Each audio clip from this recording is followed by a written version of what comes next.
We got a few. So welcome everybody. My name is Christian Karasevich.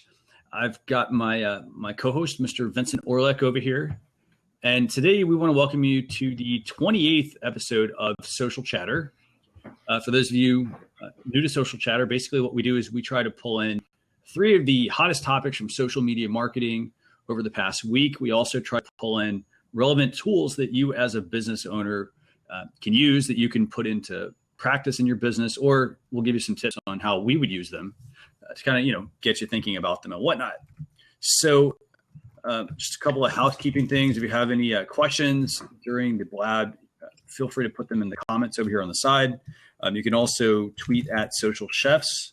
That's my company that I founded. We also have at Vincent Orlek, at CK Rocks, my Twitter account. And also, if you have a question and you just want to tweet us something, you can do hashtag social chatter. Did I get everything? I think I ran down everything, right? Yeah, sounds good. Sounds awesome. Good. So let's get started with some topics today. And so and by the way, I want to welcome every single person that's on here. We've got a lot of good people here, a lot of good topics. So topic number 1 is the fact that Facebook is testing out topics. And I'm going to give you all a link to to everything. You can read more about it as well.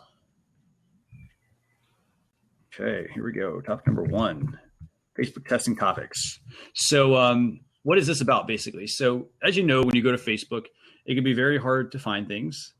If you use the search, sometimes you'll find things in groups. Sometimes you'll find things, just browsing your news feed. You'll have, stories off to the side, particular hot events or breaking news or whatnot, that are being talked a lot about on Facebook. But what they're doing here is they're testing out a feature that will let you, they'll let post authors select a topic of their choosing. So for example, and if you go to this, actually, I think I can include links now, can't I? Yes. Let's see how this works with images. Okay, so let's see. So you paste the link in there. For the website, it'll just kind of like pull up the website itself. Okay, so it says, let's see, hold on. It says, well, that's weird. Are you seeing it all? I'm not actually. No, did you lock the seats? There's an open seat. You want me to lock that one? Yeah, lock the seats, and then you should be able to post the link. That's weird. It keeps at first it took it, and it's like, no, we don't want to let that happen. Wow. Oh, well. Okay, so I'll give you guys a link. Let me know if these links don't work, by the way, because we had a few issues last week with them not being clickable, or they were appending some different, parameters to the end of the URL. It made them not function. But basically, what you can do, or what you're going to potentially be able to do if Facebook rolls this out, is you're going to be able to add topics when you're going to post something. This is actually pretty cool. It sort of makes me wonder how this feature is going to also tie into the targeting that you can do on a Facebook page. The targeting, for instance, right now, when you go to post something, there is an option underneath the post, right before you go to make the post. It's a little target. And you can actually choose a preferred audience for this post, who it's going to go to. That's actually, I'm kind of wondering from a business perspective, how are these two things going to tie in together? Because if I'm doing topics and I'm also trying to target a specific audience I want to have see this, I think that could actually work very well together. What are your thoughts on this? You like the idea of doing topics on Facebook? I feel like, and it talks about this in the article. I feel like it's I agree with what they say with it being kind of a revamping of the hashtag approach. So right. Everybody, no one really talks about hashtags on Facebook in a positive manner. Right. Everybody's kind of like, well, Facebook was late to the game. Twitter had it. Instagram has it. It felt like Facebook implemented hashtags as clickable on Facebook once they were up and running with owning Instagram. Mm-hmm. And then that way the hashtags, like when you post from Instagram to Facebook, it would make it easier to find those things. And it would be a better cohesive unit between Facebook and Instagram, but that just didn't happen. People post from Instagram to Facebook, but the hashtag thing is not, it hasn't taken off. People still use them. I still use them in terms of the brand management that I do, it's Right. almost entirely strictly for branding purposes. It's not, I don't expect people to be able to go to our hashtag on Facebook and really find anything. I'll tell people that. I'll say, hey, you can do that on Facebook, but it doesn't pull it up like on Twitter and on Instagram. Right. It's almost like selective in what it pulls up, or you have to select certain options for it to come up in chronological order. It's not easy. It's not like a very intuitive way to find things on Facebook. So for topics, I can definitely see where that point is being made, that they're trying to bring that same functionality to Facebook. Sure. But not using hashtags, and they're going to go away from hashtags and do topics instead. And we'll see. I mean, as far as businesses, yeah, it could be effective. It could be something that you use depending on if people jump on board. I mean, that's really what it's all about. Yeah, and I mean, that's actually a really fascinating thing. I mean, if you think about businesses using it, it's kind of hard for me to envision. Hey, you know what? If you're not going to use hashtags, like if I'm going to go away from hashtags, in a way, it sort of disrupts the ecosystem a little bit, because you have Twitter, you're using them on Twitter, you're using them on Instagram, you're using them on Pinterest, and so forth. You're using all these different mediums, and then to have a whole different set of rules for Facebook. I would actually like to see almost like, I mean, it is a little frustrating because when you do go to post things on Facebook and you end up putting too many hashtags in, it can just be overload. At the same time, so it's like, okay, it'd be great maybe if there was like a broad topic, and then you could use possibly hashtags maybe to narrow it down, or to potentially, have some other sort of like sorting method. Remember how they were actually testing, and this kind of makes me think about this, but remember how they were talking about testing a feature for like local businesses, like a local business page? Yeah. I'm wondering if, maybe like, again, just trying to think pie in the sky here, maybe some of these topics are actually going to, converge, and that might be part of, the other initiative. For example, the local business. We'll see. It's all about the audience with this type of stuff. Because the hashtags, if people had actually started using hashtags on Facebook, it would be working too. So we'll see. Yeah, and I mean, the whole Facebook hashtag thing. I don't know why they kind of didn't. I don't know why they didn't really take off. I mean, they were really, they were useful, but I mean, was it just because of how they rolled them out?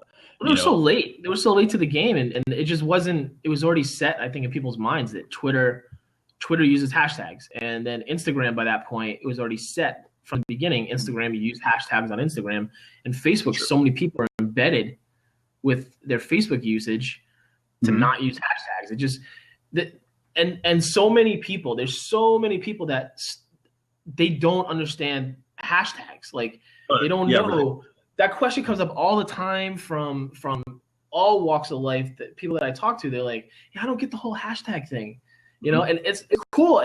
You don't have to, but it's just one of those things that people they don't understand how to use them or what they're for.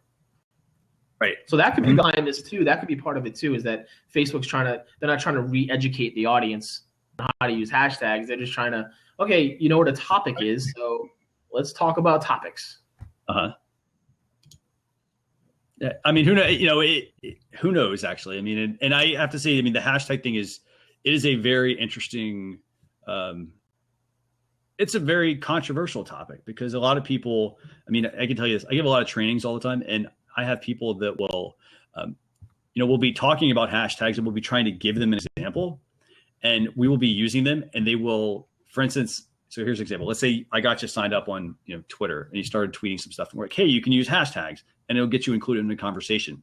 And we've had it where then the person goes to use it literally like within a couple of minutes, and they don't show up.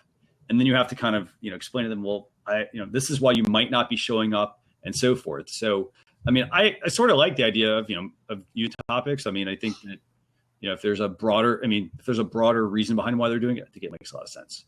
So as a business owner, definitely keep that in mind. If you are going to, if you're using hashtags right now or you're not using them, I mean, they're useful. they're not as relevant, as they are on Twitter and Instagram and whatnot. But continue to use them. If topics come out, again, don't be afraid to, don't be afraid to kind of like test some things to kind of see how they would work with your business, because everyone's business is going to be a little bit different. So definitely keep that in mind. So let me go through the comments here real quick, actually.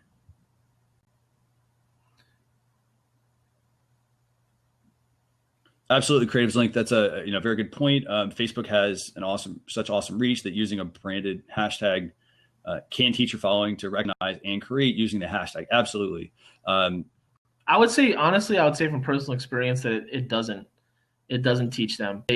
They may see it and recognize it and be a little bit more familiar with it, but still not really understand it. And if they do use them, it may encourage them to use them a little bit, but really to what end? Like, to what purpose? Like, for us as a brand, if you're using it, there's actually a reason to use it. And I think for regular users, they may not really get it. They're just kind of copying what the brand that they follow does, which is okay, I guess. It helps you as the brand if they're just using your hashtag, definitely. But if they're just a Facebook user, let's say, and they're not on Twitter, which there's a big part of the population. That's what they do. There's a lot of people on Facebook that do not really use Twitter. They may have a Twitter account and started 1 year ago, but they don't use it. Absolutely. They're more likely to be an Instagram user, if anything, from what I've seen anyway. And so they, even when they're on Instagram, they see all these hashtags and they don't really get how they work. Right, they don't get the concept. Yeah, they just see them and they know it has something to do with what the picture has to do with, but they don't get why people use them and or what they're accomplishing. So to that end, I think I agree. Like, furthers the brand potentially, but the user, I don't know that really helps educate them anymore. Right. But it opens the conversation, or it can, which is good. It's always good.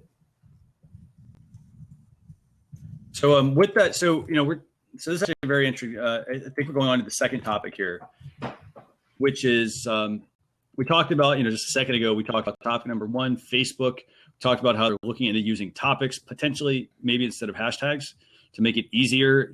Facebook was late to the game with hashtags. So this actually kind of plays off that same point there, Vincent. Do you want to talk about this one? This is the Twitter images adjustment.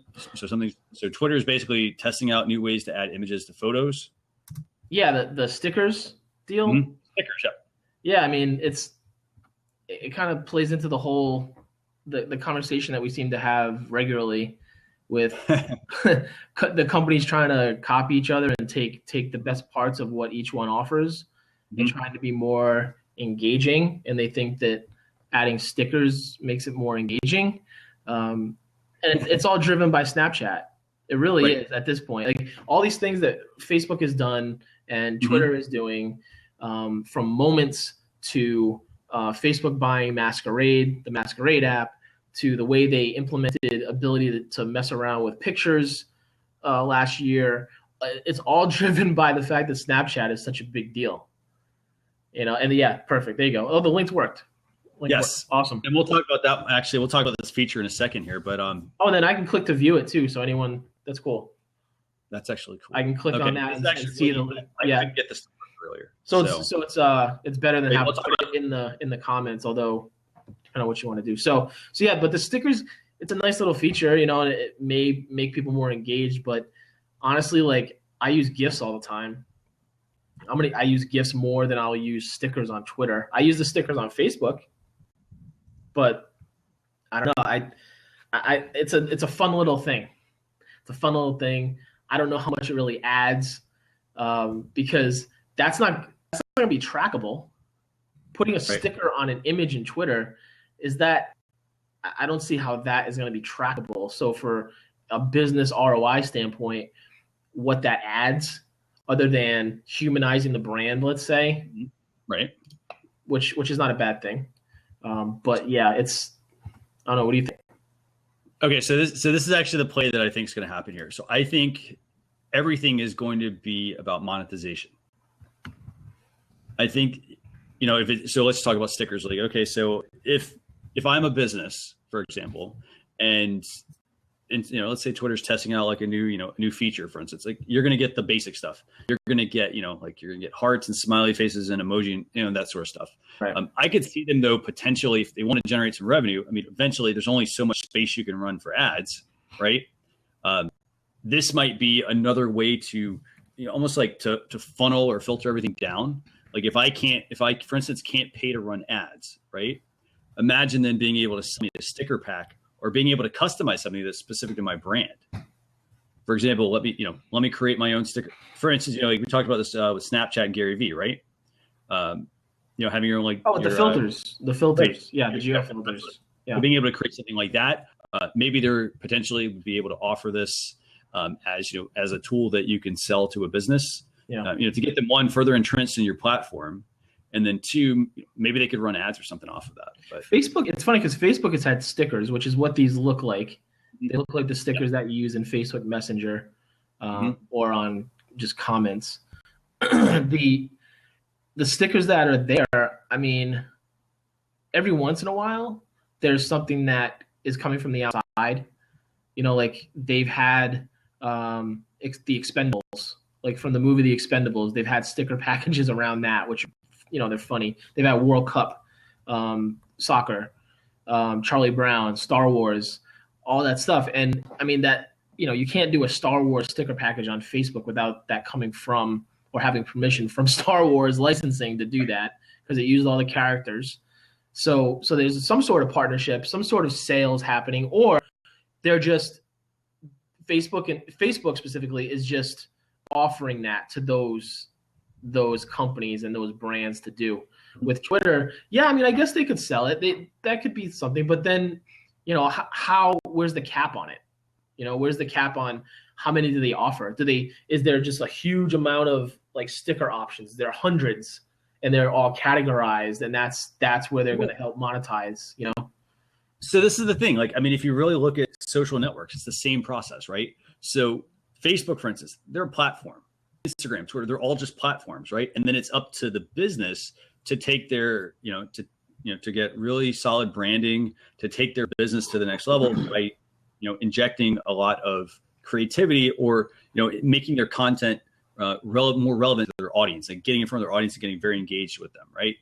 So that's where I could if you kind of look at what most businesses, most of these platforms are doing, they're trying to lure every kind of business in. They got the corporation in because the corporation can, they can pay for like the log out landing page or something like that. But if I'm like a small business and hey, I just get on here. I mean, this is like most of the time they're not going to have the budget, for instance, necessarily. They're not going to have the budget to say, oh, well, let me pay a designer to create something like this, right? Mm-hmm. They're going to try to do it themselves. It's going to look pretty bad. You're going to get stuff from the kind of the look back in the 90s, of certain things, clip art, that type of stuff. So I think maybe they could offer this as something to a business, almost as a way to incentivize them to stick with their platform. So what's everybody that's watching think? I mean, and again, I mean, these are, it's a feature they're testing. Yeah. Corey, I don't know if I agree, Corey, because Corey's saying you only picks that are ad types as a business versus most traction only works for funny picks. I mean, as a business, it's hopefully you're not only putting out ad types. Is that what you mean? Because I mean, you do as a business, you want to make it more personal. I think if you can, if you have that as part of your strategy, I mean, that's the whole point of really using social media is to humanize it, to make it more personal and engaging. Yeah, exactly. Okay, Corey. Yeah, I think I was misreading what you're saying. People don't like ads. That's true, unless the ad is really good. This is a really good ad that doesn't come off as an ad. I could tell you, I absolutely look at things and I look at ads because we're in this. Yeah, well, informative too. It's not just funny. I think it's just good, like good content, engaging, interesting. If it's interesting to the reader, to the viewer, they're gonna like it, even though it's an ad. They'll still like it. I've shared ads, and I've thought about it before I've done it. I've been like, well, do I really want to share an ad? But if it's really good, I'll share it. And I think people will do that. Whereas now that's not necessarily the goal when you're running an ad. It's you're trying to get conversions to other places and onto your page and all that. But the content, it's all about what's in the ad itself. So the stickers on Twitter specifically, I mean, we'll see if that's what happens with the monetization side. I don't know if that's their goal, if that's their play. That's an interesting way to look at it as to, I mean, that would make sense. I'm with you, Christian, but I mean, I'm just thinking because I don't know, because Facebook didn't do it. Facebook hasn't monetized it except for if they are monetizing it with the ones that are in there. We don't know though. I haven't heard anything about that. I haven't heard anything about Star Wars paying Facebook to run stickers in there. Right. But I haven't looked either, so I don't know. I mean, it's, it just makes, I mean, again, I mean, I try to, I tend to be creative with a lot of, these, features and whatnot that are coming out. I mean, this is something that, I mean, maybe for instance, with the Expendables or the World Cup or something like that, maybe there was something, there. But I mean, most people, they don't want ads. So this could be another way to, I mean, again, ads are coming on most of these platforms, but it would be just another way to, one, like you said, humanize the brand, but I think at the same time to make it more, just to give, almost like just to give a really cool tool to a business, for a very, low amount of money. I mean, so who knows? I mean, who knows again? So, I mean, they may do that. They may not, we don't know what Facebook's thinking. Yeah. By the way, what's next? So we got two more topics, and then we're going to get into some tools. So I actually want you to talk about topic number 3. And this is actually the one we were just talking about a second ago, which is this whole new feature they're testing on Blab to let you drop in links into the show. So in this case, what did I do here? Yeah. So, I mean, you can see it on. Let's do this. So let's talk about the old way of doing things and then talk about like what this is. Corey's already. Yeah, Corey, are you watching this on a desktop or on your mobile? I wonder, I'm going to pull it up on mobile too to see what it looks like. It should look the same, but so the old way was desktop. Okay. So you should see a third window with the kittens in it that has, do you like stickers? Twitter wants to know. Yeah. So that's a link. That's actually a link, and it does show up on. Whoops, I'm gonna turn the sound down. Hold on. So here's what it looks like. Echo is not included. Yeah. So on mobile, it shows up just the same. The way it was before was you had to, if you wanted to put a link in the show for someone to go to, you're fine, Corey. You're good. You're in here and you're commenting. That's worlds above what a lot of people do. So the old way was you took a link like we've always done. Christian's always done it. Pop it in the comments over here. And those were clickable links. And you could click it and take you off of Blab, open up a new window, and you go to that website or YouTube video or whatever. That was really the only way. And there was also the thing with GIFs that they've since taken away. I think they're still going to maybe bring that back, but I haven't heard much about it. With GIFs, you could pop the link image, the image link to a GIF in over there, and the GIF would appear in the comment rather than the link. So that being said, now just recently they implemented this feature where if you have a link, so when you open up the Blab, the first window generally, this was my experience with it with my wife. She was starting up a Blab, and it just popped up. I didn't even know it was there, and it prompted her to pop a link in there. It said copy and paste the link in this window to make it appear. And so if you do that with a regular link, like Christian did, it'll pull up the link to the website, to the article specifically that he was linking to. On this one, it was on Recode.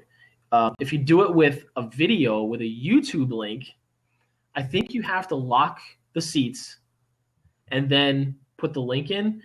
And if you may have even seen this, someone had the Apple event live this past Monday like this, and March Madness, someone was doing this last week. The YouTube video will pop up in the top. It'll take up the whole top of the Blab session right here. There you go. So I'm testing it with the video from last week. Let me. So that's what it looks like. So this is big. I mean, this changes a lot because I've seen people put links to like Spotify music in this, and then they're just the Blab is just it's a music player, and they're just playing the music, and people are popping in and out, and they're making requests. So I mean, this opens up a whole separate world. Yeah, Corey. So Corey's excited. What are some options, Corey? I mean, just off the top of your head, you're hearing about this for the first time.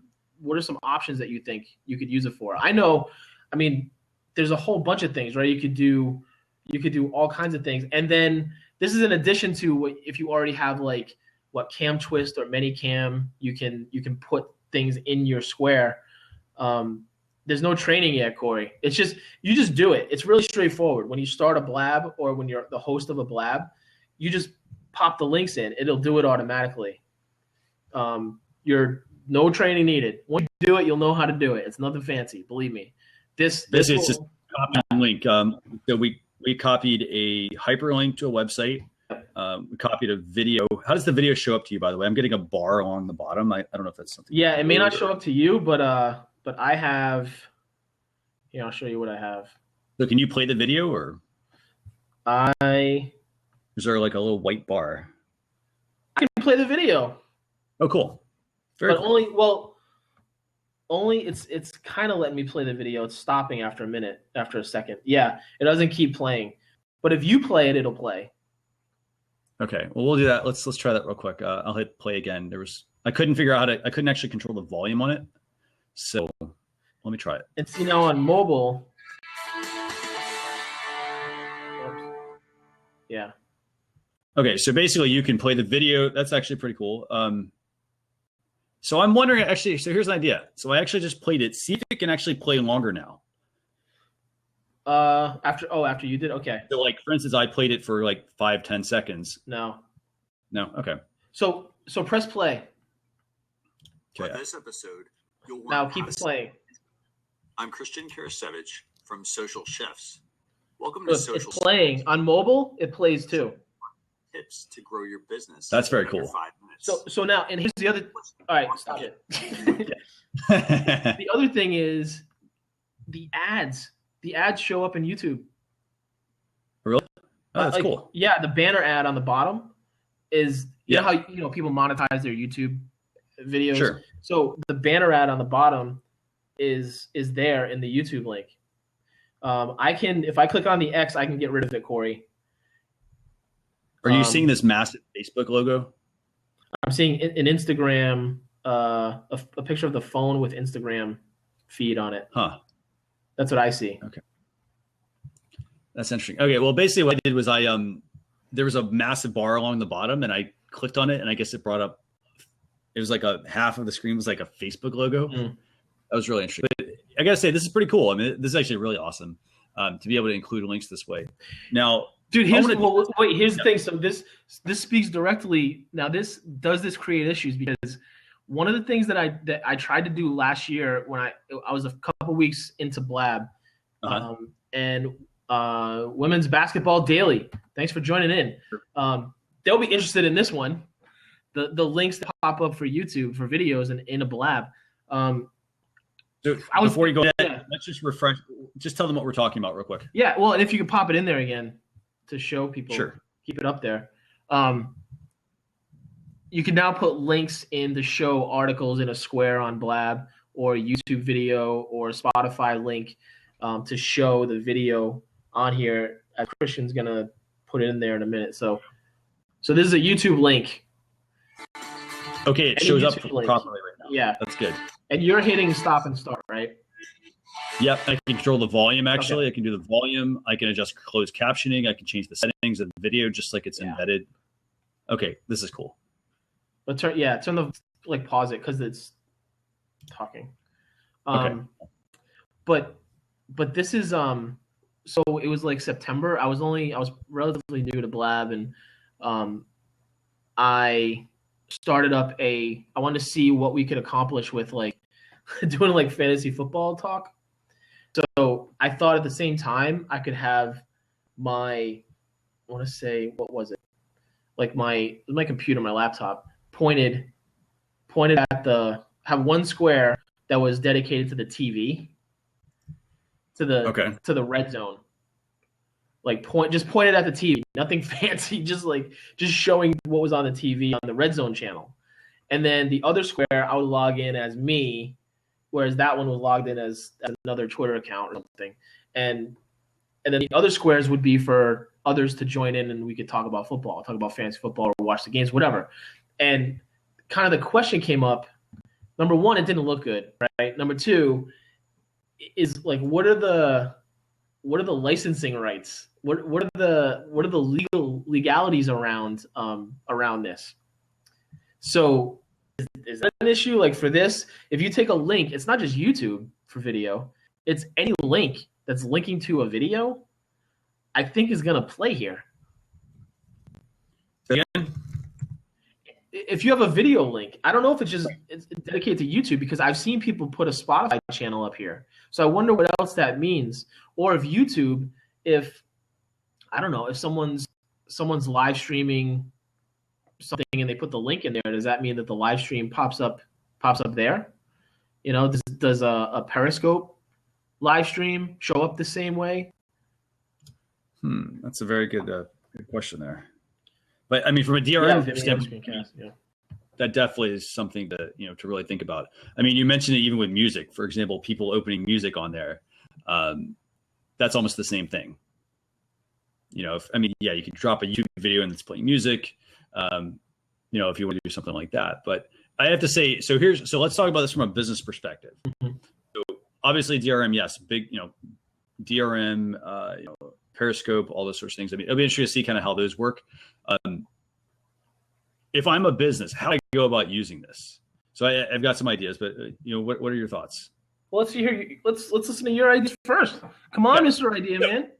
Okay, so here's how I would use this. If I were a business, I could, and this is the great about Blab, I could take a YouTube video, for example, that I have put together, for example, this one, and we could have a specific discussion around this video. So it's not like saying, oh, hey, go watch my video, for instance. So if I'm a business, that's one way I could do it. Let's break it down into some specific, industries. So for example, let's say I'm a restaurant. I might put together a recipe, or, you go online, you want to learn how to make something, right? Yep. I could go online if I'm a restaurant. I've got a really, active YouTube channel. I could post links to certain things that I've got going on, things that I've created, and answer questions related to, for instance, if it's cooking, the cooking process, right?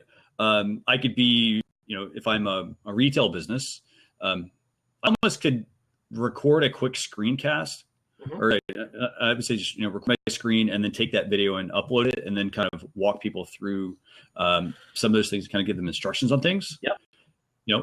I could even get into doing something with events. So for example, if I'm let's say I'm about to attend an event, which you and I both know, got a couple of events coming up. Yep. I could even have almost like a session where I'm talking about some of these things, almost like I've recorded some must attend events and must attend things at the event, and then actually be on there to answer questions about it. So I would say more like a customer service type thing. Heck, even if I'm a retail business, let's say I sell a physical product. Let's say I sell a laptop or smartphone or something, right? A lot of times we put out promotional, they put out promotional videos or things like that, right? You could also take that kind of content and put in here. Website articles, it could be it's taking it, you're switching just the medium. So instead of talking about a video, I could be talking about a blog post. I could get on here and we could discuss the blog post, and people could actually see the blog post, kind of get an idea of what it is we're talking about. So there's just a few ideas. So again, anything like this, anything that's related to video and this type of thing, is it has a direct tie to events, like you said. That would be like the top area I would kind of lean towards. But just in the sense of a presentation, just being able to present your video without sending someone off the platform is powerful. It's just, how many people are on here that have their own, that they host their own Blab, they host their own regular show, and they have a brand, right? And they have a YouTube channel. And how cool would it be for them, which I'm sure is going to happen sooner rather than later. Everyone's going to get this and start seeing it. And oh my God, I can just, if someone's, I can show this video. I can schedule a blab around showing this video. Right. And that's it. Corey's saying it would kill the feed if you get 100 people on the live cast. Well, that's probably something that Blab is looking at, right? I mean, are you talking about because of the bandwidth? Because in a video and having so many people on a show, I don't know. I am not the technical person. I'm hoping that they are anticipating that type of thing. I know that there's something with this whole WebRTC stuff that is different than maybe how things have been done before. That maybe enables. Again, I'm not the expert in this area, but all I hear about is WebRTC that this is built on that enables you to do a lot more. So I don't know. I mean, this is like, I don't think enough people are either realizing that this exists or are talking about it, because it's a real RAM reader on my home machine to drop in Renault. Gotcha. I'm excited about it. I will say that. I love this. I love it. It doesn't have to be. I mean, you guys, Corey and Daly, like, maybe it's not a long-term thing. No, it's just it's a short blab. Maybe it's a short blab. Maybe it's you're just scheduling something to show this video to get people in to show the video, and that's the only purpose. It's like everybody can come together. You show the video, and then there's a discussion about it afterwards, right? I know I can tell you one thing. My wife works in early childhood education, and she's with a consulting group that they've started using Blab, thanks to my encouragement, of course. And they have videos that they want to show people. So if they can pull people that they're trying to reach into a Blab and show them the videos and show them what they're trying to do with early childhood education, that's a big deal. And then there's also the replay that's still available, where all the discussion is still happening. Right. So Joel Com had 800 without video, majorly people dropping off. I mean, and there's, Corey, to your point, there's, again, it's still in beta. Blab's still in beta. I mean, there's been, people have had issues off and on with different things as throughout the whole time I've been on Blab, which is, I don't know, 260 some days. We've been really lucky. We really haven't had too many issues, if hardly any at all. Running on the Mac as well. So Christian, what else? What do you have to add to that? I have to say, this really, one thing I kind of want to experiment here with is to pop. I mean, I have a YouTube channel, actually a couple of YouTube channels. I post a good number of videos. I actually can't wait I want to try more of those on here and see how they work, and kind of see if that can actually be a good gateway to get people into watching the videos more, because it's not just relying on search. And let me just share this out with my social channels. I think really, and we've kind of done this with the Social Chatter show here, but basically, we try to be very structured with what we do. So, we pick out a couple of topics, we get some links, we share some tools and whatnot, and instead of just talking about it like we're doing now, and let me just drop them in the chat over here. I think that this really is going to help. I think for us, it's definitely going to help because we do that sort of stuff. So I'm excited. I'm so excited about this. I think that it is going to be a really good feature, given what you can do with it.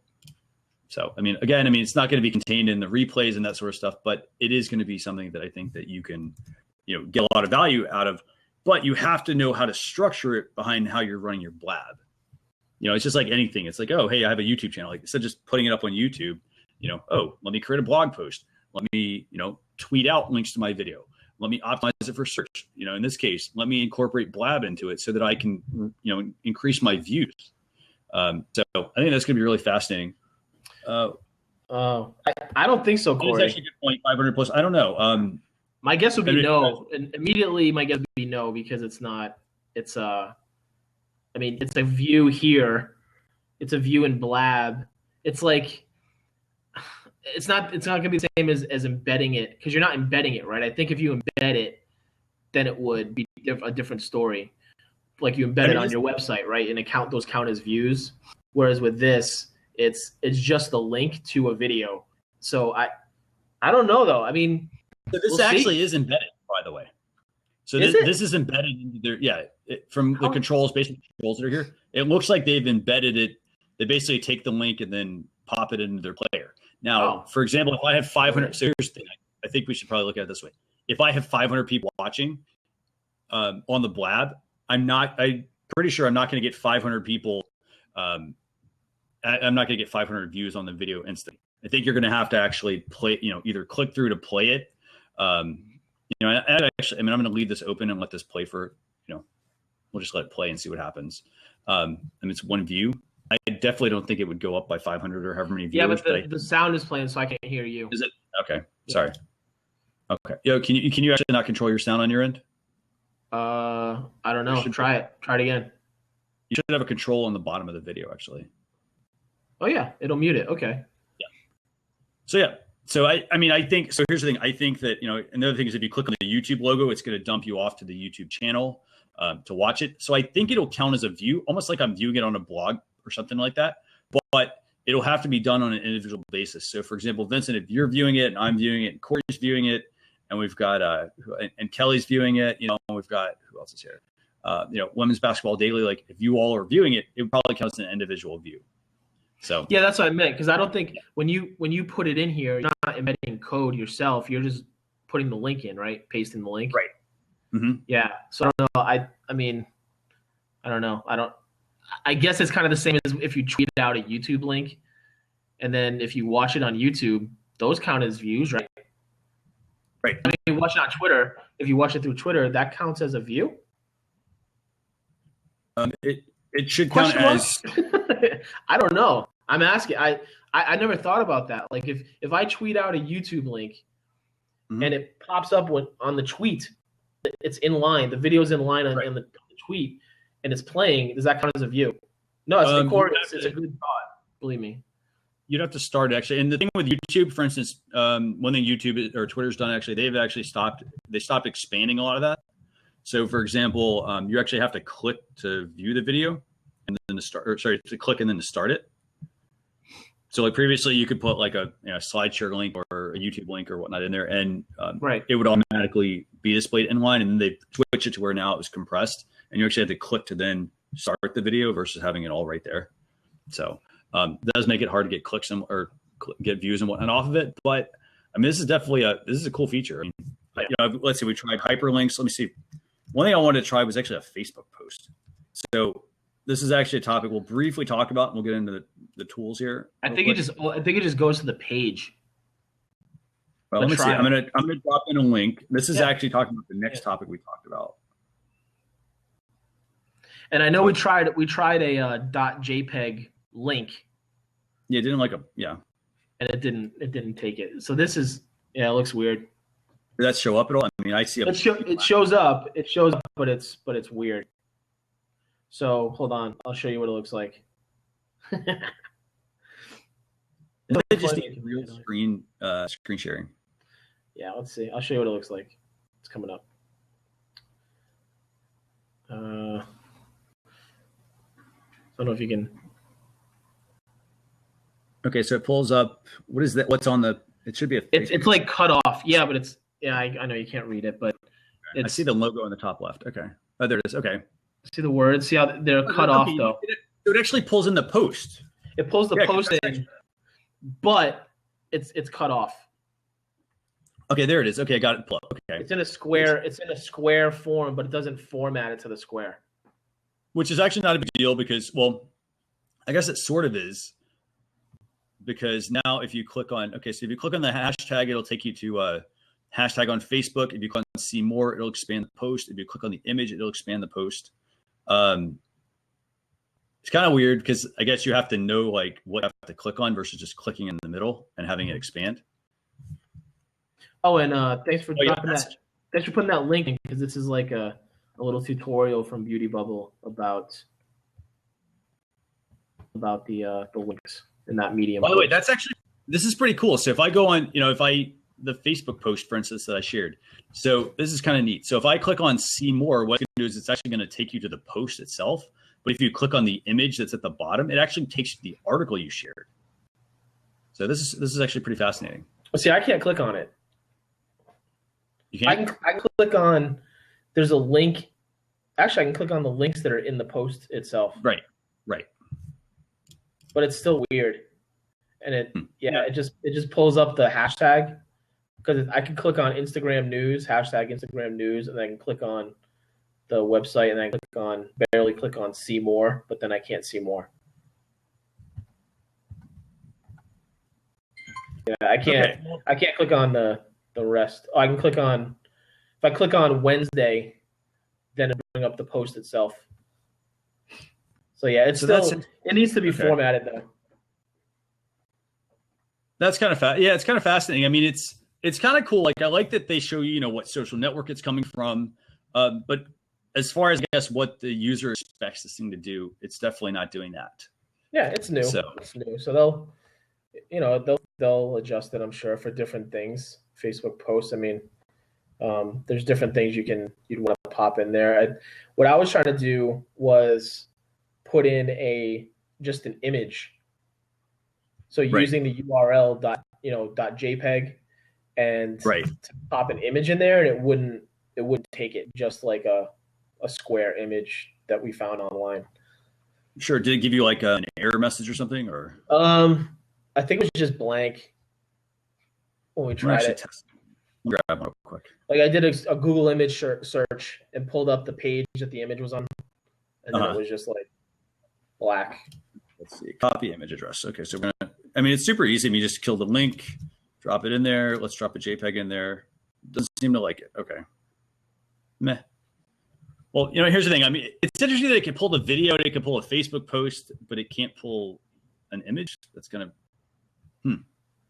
So overall, I mean, I'm really looking forward to this. I mean, as a business owner, I mean, we already talked about some ways you could use this. But if you write a lot of blog posts, that's going to be really good. Actually, one thing I want to test. Well, we can. I was going to say, try to do like a tweet, like a link to a tweet. Let's grab a tweet. Yeah, I'm going to grab a tweet. If you have something specific, feel free to drop that in there. Austin, what's up, buddy? Let's see. So let's. I'm actually grab a link to Blab. Let's see. Or let's Dustin Stout. The Blab tweet. Who's in here? Dustin Stout's in here. Dustin just hopped in. My buddy Austin. Cool. This is cool. Okay, so let's test this next one out. Okay, so let's see. I'm dropping in a tweet, and it's gonna come back with a black box. Or did you get a? No, I see it. Yeah, so I see more of the tweet than what I saw for. I actually see the whole tweet. See, I get the picture. Lauren doesn't. He's not getting it. Anyone else getting the picture or a black box? What are you guys seeing? Because I see like a formatted tweet almost. Pick and text. It's interesting. Okay, so black box. So let me remove it and re-add. A couple people got the black box. Okay, so now it actually shows up. Yeah, see, I get it on my phone. That's actually I have to say, if you use tweets, it actually makes a lot of sense. Yeah, and the tweets show up a lot better. Yeah, it worked both times for mine. But the tweets actually show up really good. The tweets, I think, so is that the picture from the tweet? That is the picture from the tweet. So they format it where the image goes to the top, and then the tweet copy goes on the bottom underneath it. Huh. Yeah. Oh, Dustin, you got. Go ahead. Sorry, Christian. Go ahead. Yeah, good. No, sure, go ahead. No, I was gonna say, Dustin, you got to keep it. Dustin, stay on Snapchat. What's your Snapchat? Put your username in there. That's a tweet, Corey. Dustin, I was out this morning around town. I got a friend in town. I missed your blab. But put your and this goes for anyone else. If you want to put your Snapchat username in here, the same as in here. Okay. Yeah, man. All the cool kids are doing it. Wait, Christian, are you on Snapchat? Yeah, we talked about this, I think, last week. Did I add you? I added you, right? Not yet. You may have it. What's the username? We'll get it. We'll connect later on. No. What's your username? I don't remember what it is actually. Okay, you don't want to tell everybody in here, all 9 people. Okay. No. So here's the other thing. So so we talked about tweets, for instance, just a minute ago. We talked about sharing Facebook posts and whatnot, YouTube videos, blog posts on Blab just by pasting in this drop and a link here. So I want to give a quick shout out to Dustin because he actually makes, and this is why it's really important for visual content. He makes, or he did you make this, Justin, or Dustin? Sorry, or were you? Did someone else build it? But he basically has a plugin called Social Warfare. So when you are sharing any sort of content, whether it's for blog posts, social media channels and whatnot, his plugin basically it will go on your WordPress. It will go on your in WordPress, and when you're putting in a blog post, you can actually. So it's actually. Oh, that's interesting. So it doesn't seem to like his website link. Let's see. So basically, what his plugin does is it lets you optimize your images or your blog post, lets you put in a Facebook image, an image for Pinterest, an image for LinkedIn. Let's see. I didn't LinkedIn, know Dustin. Twitter. I didn't know you were part of that, man. That's awesome. That's great. So we talked about it last week too. Yeah, absolutely. We talked about it a couple times. And I will say, like, the whole point of kind of me mentioning this is if you're going to start sharing links to your content, whether it's to your social media, your blog post or your tweets or things like that. I mean, my process personally is when I write a new blog post, I create all my images, optimize them for the sizes that Social Warfare recommends, put them in my blog post, and then I take that same image and I can go tweet it out. It's got, all the YouTube card, or it's got all the image dimensions that you need. And so it looks a lot better than when you go tweet it out. So can I just say, Dustin, really you're still in here, dude. I'm looking forward to probably seeing you again at Social Media Marketing World this year. Mm-hmm. I know you were there last year. I'm assuming you're there this year. You're probably speaking again. But Social Warfare is such a great name that I can't believe it wasn't already ever taken. Like, I can't believe that was never out there already. That's such a great name for a product that I'm in total admiration of that part. Not above all, but it's like it's an awesome name for stuff. I love that. So I can't recommend the plugin highly enough. I mean, it's really good. So if you haven't checked it out, definitely give it a try. I mean, and by the way, Dustin, I mean, your plugin, I mean, it's very inexpensive for what it does. I mean, it saves you so much time. You don't have to worry about, paying somebody to let me set up your site so that it can, recognize like open graph tags for Facebook and, and for Pinterest and so forth. I mean, everything is contained in there. And it also has a click to tweet feature, by the way, which is very useful. So if you want to pull out snippets into your blog post, which I highly recommend because they're very engaging, that plugin is going to actually help you with that. It's super inexpensive. Let me tell you, even for the highest, it was like $30, I think, for a site. Kernels package, like that's nothing when it comes to this type of stuff. Like these types of tools, it's really.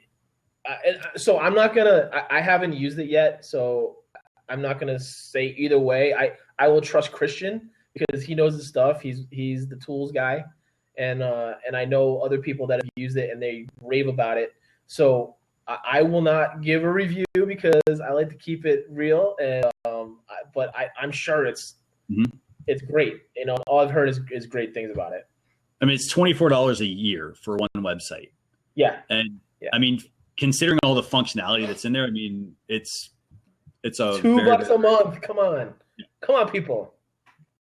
I mean, and the crazy thing is, like, okay, so if it's $24 a year, so here's what you would end up paying if you were going to buy click to tweet functionality, or you wanted to add that into your site. You can get some free things, but they typically are going to limit you to what you can do. They also don't look as good. And when you go and use Social Warfare, basically everything is all contained. You would easily spend $24 on one of those plugins alone. If you're going to then tie in your social share buttons, I can tell you, personally, I use some other ones on some other websites I have, and they charge, I think it was like $90 to $100 for, I think it was like a year. And that was because I got it at some intro price for them. They're trying to move it up to like $60 a month. because they want to give you some additional functionality and whatnot. But I mean, his plugin's awesome. So cool. Thank you. Yeah. Thanks for stopping by the way, Dustin. Thanks. So stick around. Did we talk about any other topics? Do we have any other topics for today, or we just got tools? Well, don't raise the price until I get it. Yeah. I'll get it and use it. I just haven't done it yet. My bad. Totally my bad. But yeah, go ahead, Christian. Sorry. Okay, so we talked about topics. Okay, awesome. Let's see. We're on tools now, or we have any more topics today? No, we have one more topic to just mention real quick. Very basic thing. So Instagram, and I'll actually put this back in here. Instagram actually rolled out desktop notifications. This actually just happened a day or so ago. Not too major. I mean, it's a major thing because Instagram has not updated the desktop app in a long time. But overall, I mean, from a business perspective, if you are on your laptop, your desktop a lot, you don't have your mobile device with you. Who doesn't have their mobile device with them? Basically, you can get notified about things on Instagram. You still can't do any posting or any of that kind of stuff, but you can log in and see this sort of activity. It does remind me of Vine, how Vine kind of had that as well. They started out where you could just view your account, and then they started to add, notifications and things like that as well. So just wanted to mention that to everybody. And there is a link, here in the middle, actually, I guess. So if you guys want to, while you're posting that link, I want to just add that it's the last couple of between this and the ability to toggle between Instagram accounts on your mobile device, those two things specifically, now that they've done this second one with the notifications on the desktop, the two things together, and there's probably more coming, it feels like they're specifically trying to make things easier for us as brand managers. Whether that's their intention or not, I don't know. But it really feels like, because I'm at my desk most of the day, and I keep the web version of Instagram open, because it's just easier to go through and use, because you can do some of the functionality. You can't post, but you can do the other things. But I keep it open, and I use I use Iconosquare for stats and all that. But the Instagram site itself is up. So for me to be able to favorite and like other people's stuff and comment on their posts on Instagram, and as the brand, and look at my stuff and respond back and forth to people, engage with them on the web, and then see the notifications right there, and I don't have to look at my phone, that's like a major thing. And then as far as toggling, it's like when I have my phone and I have multiple accounts between my personal one or a couple different brands that I manage, like it's so much easier to just be able to toggle rather than log in and out of different accounts. There's really not much else that you would be using that for unless you're managing multiple brands. Like unless you're like a kid that has fake Instagram accounts, right? I mean, let's be real about it. Or people that have fake Instagram accounts, which they're out there, even though Instagram's trying to clean them up. But this is like, I feel like and it's Facebook, by the way. It's Instagram, but it's really Facebook that is trying to move towards this. The Instagram ads are now worked right into the Power Editor on the Facebook ads, Power Editor. You can do Instagram ads right alongside and part of a Facebook ad campaign. They make it really easy. So it's all together. They've taken their time with it. I mean, you're talking about Facebook bought Instagram 2012, right? Summer 2012, I think it was, or somewhere around there, right around the IPO time. And this is 4 years later, and this type of stuff is just happening. Really, Instagram hadn't had the whole thing with toggling between accounts. People were asking for that for this whole time, for all these years, and they never did it until just a few months ago. And now people aren't really calling for this, but this is along those same lines. So anyway, I just kind of wanted to make sure that got in there about us as brand managers being able to take advantage of some of these things now. Absolutely. Yeah. I mean, it's not something that's major, but it does show that there's a shift.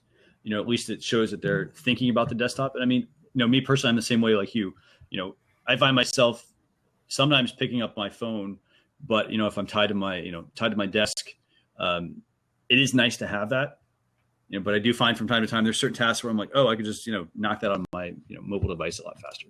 But it's really good that they're. It's surprising how with some things it is easier to use the desktop for Instagram. Like if you're doing engagement, the fact that you can scroll through a lot of different posts and like the ones that you want to like and comment and type it on the keyboard rather than maybe doing it on your phone, stopping and doing it on your phone. It's functional. It is functional. So I'm curious to see where they go with that. If they continue to go down that road, or if they kind of just level off and maybe here and there one-offs they add these little things for us. I don't know. We'll see, because they're definitely trying to move down that road of monetizing Instagram more, right? With the whole ad platform, and to do that, you definitely need the buy-in from the people that are controlling the advertising dollars, which is at least the influence is coming from the person that's managing the social media accounts or the brand manager or content manager, whatever you want to call that role, who's then going to the higher ups to say, hey, we should be doing this. Absolutely. So, and by the way, so we're going to have more of the, all the stuff we've talked about today. It's going to be in a blog post that will likely be going out tomorrow. So I'm going to get to the tools real quick here. And if anybody has any questions on anything, we'll, sorry, I'm just checking out a link somebody just posted. We'll talk about those. So 3 quick tools for everybody. So tool number 1, and by the way, so what Vince and I try to do, we try to come up with tools that we think are going to be useful for you as a business owner, whether they're going to be social media tools, they could be, blogging tools, they could be just overall productivity tools. And so tool number 1 for this week, and this is probably one of the biggest pain points with anyone who's ever built their own website, it's adding a contact form to your site. And it is, I can tell you right now, it's a little frustrating because you add something and it doesn't match your site, or you put a contact form in and then it's just like really bare bones or something like that. By the way, Dustin, thanks for all the props. So tool number 1 is actually a new tool. It's called WP Forms. It's actually by Syed Balki. He's actually a friend of ours. He runs WPBeginner.com actually. And basically he publishes a lot about WordPress. He runs that tool. He also runs some other ones as well. But basically, he's put together a contact form tool. Basically, it's I think you can get a light version and then there's a paid version. But basically, it's drag and drop form builders. And it's really neat because you can put contact forms together. You can put together surveys. Most people, for instance, when they put together a blog, they think, hey, I'm just going to have one contact form and everyone's going to fill the same one out. So the great thing is, you can build multiple forms. You can put different pages up so that depending on what you're doing, for example, I might have one that's specific for general questions that people have. I might have another form that people want to fill out if I want to collect guest posts. So I can kind of tailor that, for instance, and so forth. So this is basically the plugin. It's called WP Forms. It's $40 for the basic version. That's one site for 1 year. And by the way, when you think about it, this stuff is very inexpensive because it can take a little while to kind of get it integrated into your site properly. And so these tools are really good with what they do. So that's tool number 1. And I will say an alternative to that, and this is another one that I use myself. It's actually Gravity Forms. I'm not pushing competitive tools here, but they're somewhat competitors, but they're both a little bit different. By the way, and Dustin's also mentioning Ninja Forms. That's another very good one as well. Yeah. So, a lot of forms. So, by the way, Dustin, how much is Ninja Forms? If you happen to have the price handy on that one.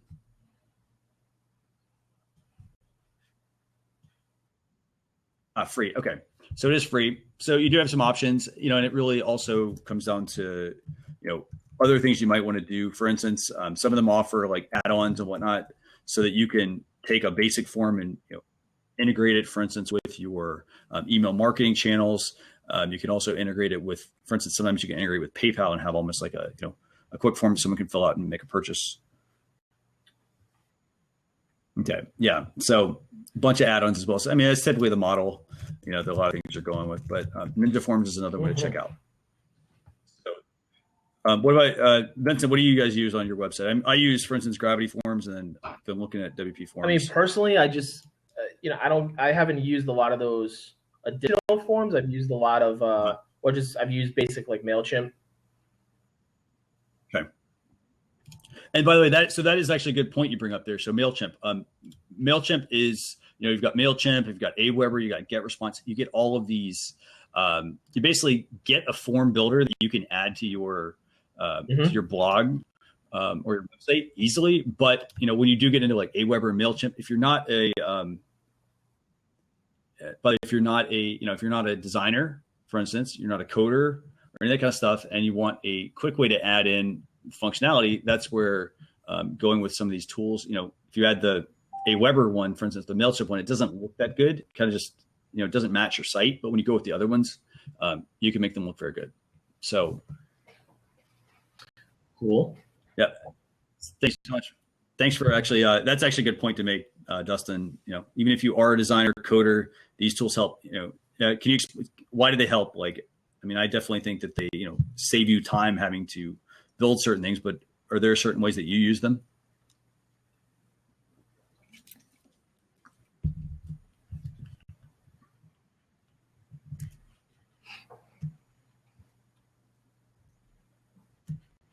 Okay, so I'm going to.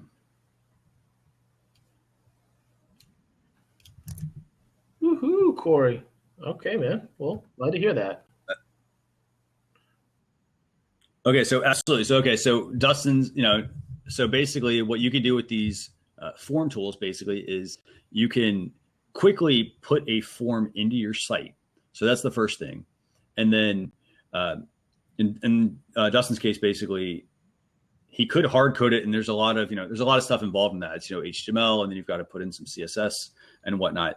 But if you use these other tools, a lot of times they will put the functionality in there, and then you can either have it use your style sheet, or they can use you can override each of the fields and have it use certain styles. So it does make it a lot easier than having to go here and go there and whatnot to add different pieces to make it look. Hey, Christian, you want to try something? Sure. What's up? I have Facebook Live going on my Facebook page. So if you want it, there's an echo on your. Okay, all good. So if you go to my Facebook page and take the link to the Facebook Live, this is why the only reason I did it was because Corey suggested it, and I definitely want to test it out. I know we have two more tools, but I think we're still good. If you take the link to the Facebook Live post that should be up there right now, on my Not a Guru page there. Okay, let me pop it in, and let's see if it pops up in the Blab. That'll be interesting. We can do a Blab with the live running of ourselves. Okay, let's see.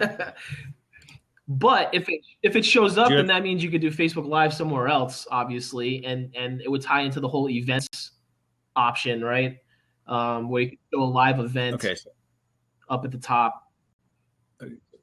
I'm grabbing the link to your status update, right? Yeah, to the whatever is showing for the link to the stream. Okay, let's see what this does. So basically, what we're doing, everybody that's watching, we're adding a link to Vincent's Facebook Live session to see if it works. Okay, so it did. Oh, it doesn't show it. It doesn't show it. It just, on my side, it says click to open the link. So if I could go watch it, you could link to it, and then I could go click on it, and it takes me to the post, which I'm not going to stay on because it'll be goofy. But so it doesn't really work. I wonder if the next thing we would have to try, not right now, but I wonder if a Periscope link would work. We'll have to keep trying these and testing them out. I will have to say, maybe this is a suggestion that we can talk to Blab about and see if they want to consider adding something like that. Okay. Thanks for bearing with us, whoever's still in here. Okay, so let's see. That's tool number one. Let's see, what's tool number two? Tool number two, and this is actually I've actually not shared any links before to tools and whatnot. I'm sure they work just the same, but Tool number 2 is a tool called IFTTT. Oh, look at that. Oh, that's actually kind of neat. Oh, that's nice. Wait, so what is that? The app? Yeah, that's actually taking them directly to the app. Oh, man. And then it lets you scroll up and down to read the whole description about it. Yeah, that's actually neat. So this is the iOS version of IF by IFTTT. So I kind of want to mention this. There's basically a couple of pieces. So the first tool is, and actually I'm going to back that one out there. So the first tool is IFTTT. And this is actually a tool for automating a lot of things. I'll give you an example. You could have it automatically take photos you post to Facebook, or photos you tweet out, or favorite possibly on, or sorry, like on Twitter or Instagram and so forth. And you can have it, for instance, put those in your Dropbox account. So basically create a backup. So that's just one little tiny piece of functionality. You can have it where certain tweets that go out, if you use a certain hashtag, you can have it perform another action. You can cross post to other channels. You can have it where if you want to clip something to Evernote, you can pull that in there. You can have an RSS feed automatically clip to Evernote and so forth. So first tool is IFTTT. Let's do tool number 1, IFTTT. And the reason I mention this is there are a couple of different versions of this. So there's the IFTTT for the desktop. And that's basically where you can go on, you can create like pretty much anything you possibly want to do. And it works with a lot of the different apps you're probably already using, whether it's Facebook, Twitter, Pinterest, Instagram, blog post, Evernote, Pocket, what else? Bitly, pretty much anything, Buffer, and so forth. So that's tool number 1. But there's a sub tool, and the sub tool is IF by IFTTT. So if by IFTTT. And this is actually available for, there's an iOS version, and I'm going to put these in here. So see if I can just replace this. Okay, so IF by IFTTT. So there's the first version, that's the iOS version. Basically what it's going to do is it's going to let you set up an action, and then you can perform it necessarily on your phone with one touch of a button. You even can put it on your Apple Watch and so forth. So that if you have stuff that you want to perform an action on, for instance, if it's I want to record a note and then I want to have it do some other action, it'll go right there. Here's the Android version as well for anybody that wants that. I'll put all of these in the chat. So the Android version actually doesn't show That's up. Interesting. On my side, it just says click to open the link. Yeah, same here. That's actually pretty fascinating. So I guess the bottom line is we want to, they probably need to just create these to where they look like. Let's see, can we download a file rather than send them to a link? Okay, so Corey, explain it. Can you download a file rather than send them to a link? Download a PDF rather than send it, but like for what exactly? Like where? What network? What's the goal? Oh, here, like, can you put a PDF? Does anybody have a link to a PDF? I actually have not tried it. That would be interesting to see. I don't know. Let me just for if this then that. So there's a couple. Well, there's a lot of ways you can use it, right? But so social media wise, it's got infinite number of ways. One of the main ways, the two main ways, just to throw this in, the two main ways that I use it personally is one, almost every event that I either attend or even just want to kind of keep track of, even if I'm not attending it, that I know what their hashtag will be that they're going to kind of tweet and post around on Twitter. I'll create, I set it up so that it will create an automatic Twitter list around people that includes people that tweet that hashtag. So for instance, for social media marketing world, it's always hashtag SMMW and then the year. So this year it's 16. So I created you can link your Twitter to the recipe, and it will automatically pick up anyone that uses that hashtag, that tweets that hashtag, and add them to the list. So that's a really cool way for events. Now lists are the max is 5,000 that you can have on a list. So if it's a really big event, like say Dreamforce for Salesforce, you're probably going to hit that pretty quick once the event starts because there's a lot of people talking about it. But it can be really useful. I mean, I use it all the time for different events. The other one I use that it didn't work at first, but now it seems to work fine is hooking it up between Twitter and Instagram so that Instagram photos get tweeted out as photos rather than a link. So it's a native photo. The photo actually shows up in the tweet. Whereas if you do Instagram and then you hit the functionality to tweet from Instagram, it only tweets out the caption and a link to the post with no picture. So those are like some two cool ways. It also ties into like if you have the Nest thermostat in your house, you can hook it up so that if the temperature dips below a certain temperature, you can hook it up so that it will turn on automatically at a certain temperature, or which that you may be able to do anyway.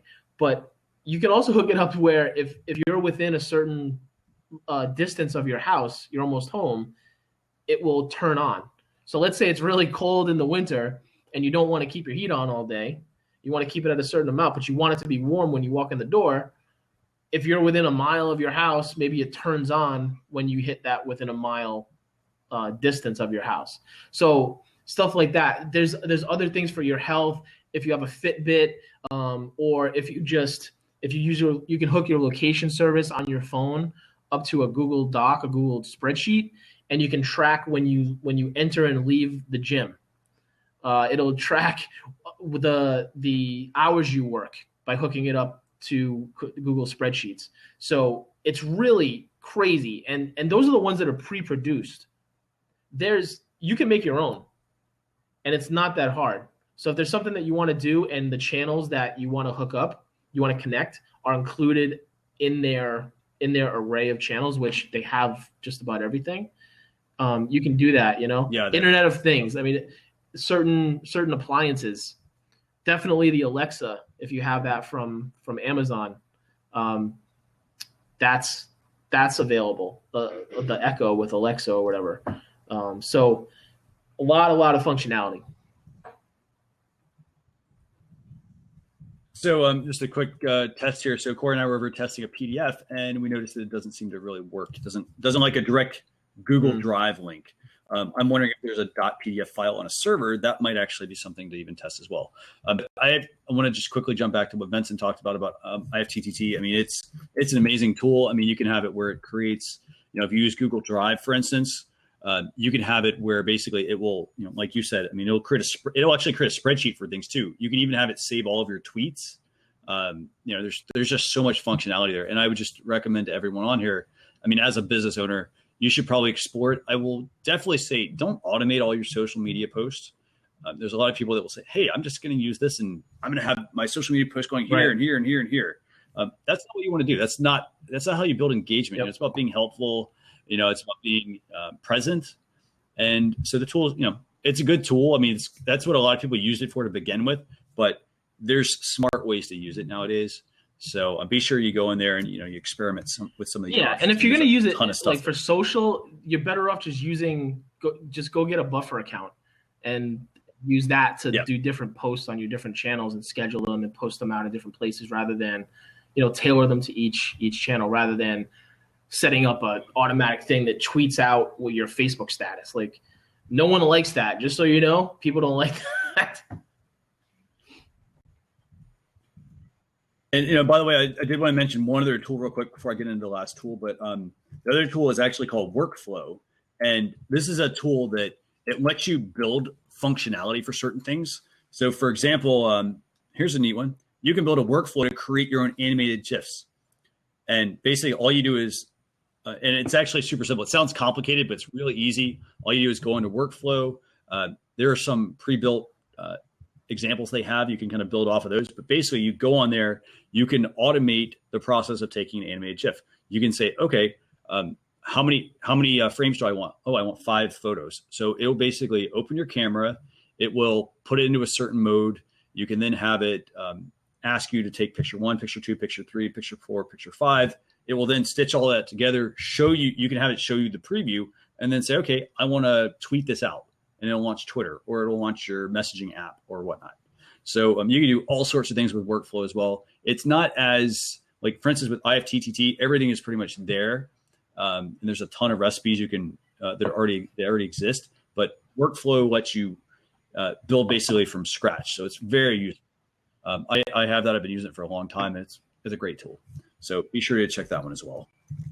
So I'll just put that in here real quick for everybody. So there's workflow. And then so the last tool that we wanted to talk about real quick is a tool called NOM. N-O-M. Links in here for everybody. We're going to put, I'll leave the, so I'm basically putting everything in the middle here, and then we're going to put it over on the side. So the first one is a link to their website. Basically, this is more of just a quick thing. So it's a social network for food. So it's sharing like what you cooking or like food you're eating or things like that. And you're probably thinking, well, that's kind of silly. The topic we just quickly wanted to kind of get some feedback on from everybody is, if you are, do you think that we're getting too fragmented from a social perspective? I mean, so tool number 3 is NOM. Well, and I would also, you want to throw in there too, right? That it's more it's as far as a social network, yeah, but it's like Blab for food. Exactly. For cooking, right? For cooking shows. I'll put in the links in here for everybody, but yeah, it's basically Blab for cooking shows, which is kind of neat. Also, people have already done it on Blab. Like Chef Dennis does it all the time. I know Q the branch, buddy of mine. She was doing something the other day because she's a chef. I mean, she's a certified trained chef, and she was doing a cooking show. There's a few people I've seen. Really, Chef Dennis has taken it. He started on Meerkat. I think he probably did some on Periscope too, but he was doing it a lot, and he does it on Blab. It's really cool. It's like it's really like a better version of a cooking show because he has like the plate. He's in this box, and then the box I'm in will be the overhead shot of the food, and then the third and fourth box will be. Like the third box would be a guest maybe, and then they open it up for someone else to come in. So the fact that they took it and ran with it and just made it for food, I checked it out a little bit, but it's a good idea, I think. Mm-hmm. I mean, it's fascinating. I mean, to me, it does make me wonder. Okay, like when is enough? Enough like with social networks, because like you get. A network comes out and then it's like, okay, then it's, for instance, then it's Peach, for instance. And there's all these little, tiny little networks that don't have a lot of staying power. So it's kind of, but this is like another channel though, I totally get what you're saying that because I agree with Peach that was, I don't know what else that really adds that it's going to make me jump on there and spend time on there other than if my friends are on there. But even that, like I talk to them in other places. So what am I getting out of Peach? As we've talked about with Peach, the best thing I think that's happened so far is it forced Twitter to realize, hey, we can put GIFs, the GIF ability in tweets, which is like, how come they didn't realize that before, know how to do it before? And then Peach came out and then it happened. It happened like right after Peach came out. So yeah, I don't know about like a full-on network. Snapchat's really been the one that has come along the most recent that's blown up to the extent of the others or past them. Uh-huh. So, but I agree, man. I don't know. This one feels different though. Cause I think there's always room for another channel. Yeah. Whatever it's on. Yeah. I mean, it's good. I think it's going to be fascinating. I mean, to see I love the fact that it spurs innovation. I mean, if somebody's, like you could do cooking shows on Blab. I mean, that's cool. But then this is basically pulling a subset out. Would Blab, for instance, consider building something like that and or making it a little different? You never really know. So absolutely, Kelly, like people want to learn how to cook. Absolutely. I actually, I went to culinary school myself. And this is one of those things that, you have people all the time asking, well, hey, how do you make this? Or how do you make that? And I mean, it's not really, you really don't learn how to cook when you're growing up. I mean, when you're in school, or around your house, like if you're around your family, you learn kind of how they do things versus, how you go about making other types of cuisines. So I know that's sort of kind of gotten off topic here, but it's, everybody loves food. So, so with that, by the way, guys, Do you have any other parting words for anybody or for everybody this week, Vincent? No, good stuff. So I'm going to drop just a couple more links in here real quick for everybody. So quick one, and I want to try this because it's actually a Blab for next week. I wonder if this will actually show up as a square and pull in the artwork. It does not. That's interesting, huh? It pulls in the Blab. Yeah. That's interesting. It'd be cool if they pulled that in. But basically, if you want to subscribe to next week's show, here's the link. You can go about doing that. We'd love to have every single one of you who's on here today. We'd love to have you on next week's show. And then also, if you want to get on our email list, you can text Social Chatter to 33444. Basically, what that's going to do is it's going to get you on the list for Blab. So next, Wednesday, I send out an email. We're going to have linked to last week's blog post. We're going to also give you some ideas on the topics we're going to talk about and so forth. So if that's something you're interested in, feel free to do that. That'll get you on the list and you'll get that information. So with that, I want to say thank you so much to every single person who's on here. Definitely. This was actually a really good show. We had a lot of really good discussion. There will be a blog post going up on this, probably tomorrow, I think. I'll actually give you the link to what it's going to be. So it'll be this. It's actually not going to work right now if you go there. So you'll just send me a whole bunch of 404 errors on my site. But this is